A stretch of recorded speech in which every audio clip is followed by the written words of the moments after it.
Hello, boys and girls. Today is NTI day number 23, and you are going to be still working on those visuals and pictures and diagrams and labels that go along and captions that go along with what you're reading. So, you're going to be reading about polar bears today, and there's a picture, there's a little sidebar that has a picture of a polar bear, and it says polar bears have black skin under their fur. So it's a little bit of extra information. And then it has a picture to show you how big a polar bear is compared to other animals. And right here, this first question, what color are polar bears' skin? Not their fur, their what? Their skin. So that's why I said do not skip over any of those captions or any of that information that you think, oh, I don't need to read that.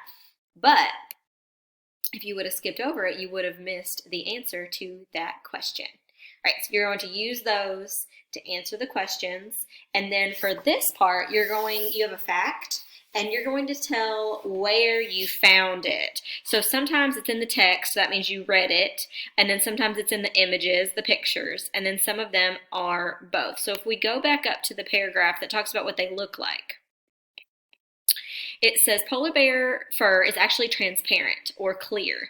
Polar bears have two types of fur. Their undercoat is short and helps keep them warm. Their fur is called guard hair. This guard hair has a hollow core. This means that the middle of the hair is empty.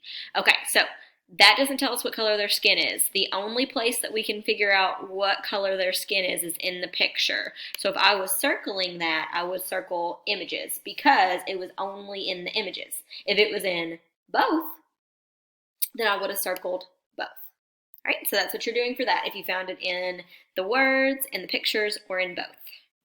Okay? And then you have another chart. So instead of a bar graph, we have a tally chart.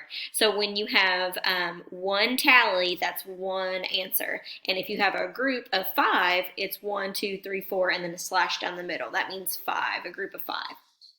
So you're going to use this chart to answer these questions.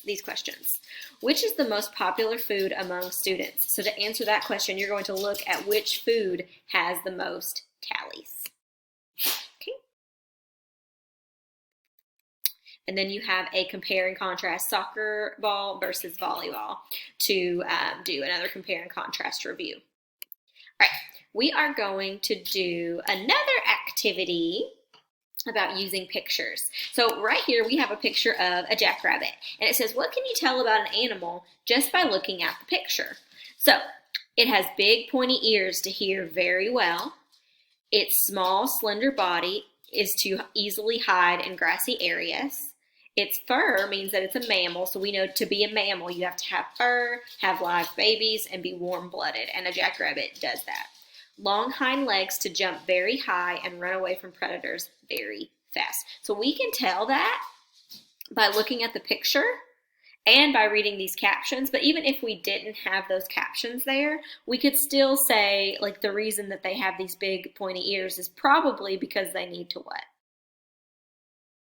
To hear. It tells us that, but we could infer from the picture and try to figure it out that way. Down at the bottom, it says, try to guess some things about this cute little creature. What can you tell about this animal just by looking at it? So look at this picture. And for these 3 questions, you can either, you can write it down on a piece of paper if you want to. You can tell whoever you're watching this, or you could write it in the comments as well and type it for me. Feel free, just like every other time, to pause it, answer it, talk about it, and then keep watching the video. All right, what type of creature is this? Is this a mammal, a fish, a reptile, or a bird? And how can you tell?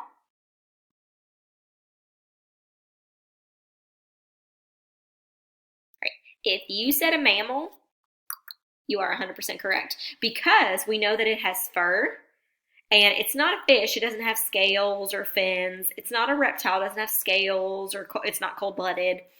Does it have wings or feathers? No, so it's not a bird. All right, number 2. Why do you think its ears are so large? So remember what we said about the bunny. Why do you think its ears might be so large?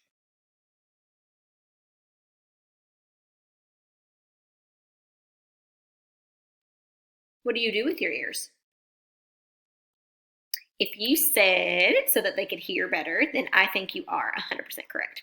Why do you think it has such long legs and a tail? So if we look at its legs and its tail, why do you think, what might be a reason for those things?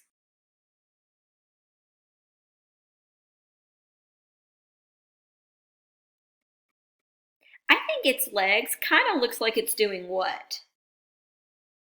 I think it's hopping or jumping, and I think its long tail and its long legs help it do that and go longer distances. And maybe they can escape prey that, or not escape prey, escape predators that way, so they can get away from things that are chasing them or trying to eat them. All right, I hope that you all practice that. I hope that you all are reading every day, and I will see you all tomorrow.